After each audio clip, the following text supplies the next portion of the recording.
From Keene in the Shire, the Liberty Media capital of the world, this is Daryl W. Perry, host of FPP Radio News for Wednesday, October 21st, 2015.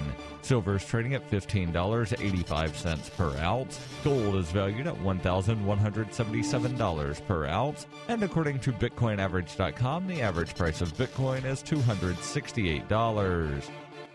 Antiwar.com reports fresh off his victory in the Canadian elections, Prime Minister-elect Justin Trudeau has confirmed speaking with President Obama and informing him that he would be going through with the campaign promise to withdraw warplanes from the U.S.-led war against the Islamic State. Canada had previously committed fighter jets to the war through March 2016, and while it's unclear the exact date of Trudeau's end, the suggestion is that it will be before that date. He did, however, say that trainers would stay in Iraq, but not the ground troops involved in combat missions. Trudeau has made ending the combat mission against the Islamic State a centerpiece of his campaign, and the Conservatives campaigned heavily against him on this point, including campaign videos using clips of the Islamic State propaganda videos interspersed with Trudeau's comments. Analysts see the election as, in large measure, a referendum on Canadian foreign policy, with outgoing Prime Minister Stephen Harper representing a more aggressive Canadian policy, eagerly participating in U.S.-led adventures the world over, while Trudeau favors a return to a more humanitarian focus. Revelations in recent months that Canadian warplanes were accused of killing dozens of civilians in Iraq and that the Defense Ministry had tried to cover those incidents up likely added to growing opposition to the war, and Trudeau seems to want to make it very clear that his promise to end it wasn't an empty campaign pledge, but a sincere statement of policy.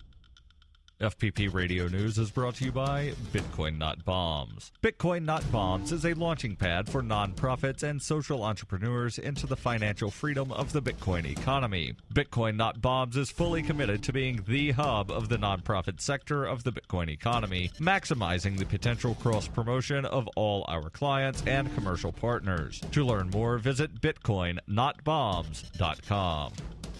UPI reports Wisconsin's Representative Paul Ryan reportedly told Republicans late Tuesday that he is willing to run for House Speaker as long as every caucus approves of him. Ryan, who has previously been mentioned as a potential Speaker candidate, accepted a recruiting pitch for the post by members of his party. Commentators and congressmen have both speculated for weeks as to Ryan's potential candidacy for the House's top leadership post, which will be officially vacated by Ohio Representative John Boehner on October 30th. Boehner, who has served for nearly 5 years in the post, announced his abrupt resignation almost a month ago. Ryan has earned a lot of political capital among congressional Republicans to succeed Boehner, but he has yet to formally announce his intentions to run. Tuesday, though, he agreed to meet with Tea Party hardliners who had strongly supported Boehner's removal, and later a larger group of Republicans. Boehner announced he was stepping aside on September 25th. House Majority Leader Kevin McCarthy of California, the House's top Republican leader after Boehner, remained in the race for 10 days, but abruptly dropped out on October 8th.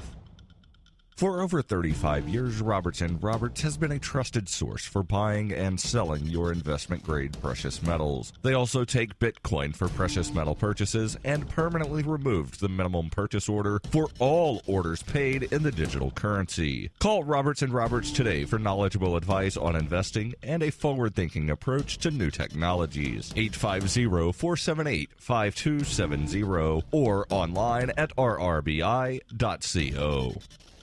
Reuters reports a former Drug Enforcement Administration agent was sentenced to 78 months in prison on Monday for stealing bitcoins during the government's investigation of Silk Road and for secretly soliciting payments from the operator of the online black market for information on its probe. Carl Force admitted to charges of extortion, money laundering, and obstruction of justice. In a San Francisco federal court on Monday, U.S. District Judge Richard Seaborg said the scope of his betrayal was breathtaking. Silk Road operated for more than 2 years until it was shut down in October 2013. Ross Ulbricht, Silk Road's creator, who authorities say used the alias Dread Pirate Roberts, was sentenced to life in prison in May after a federal jury in Manhattan found him guilty of several charges, including distributing drugs through the internet. Prosecutors also reached a plea agreement with Sean Bridges, a former Secret Service agent, who was charged along with Force in March with stealing Bitcoin during the investigation that led to Ulbricht's conviction.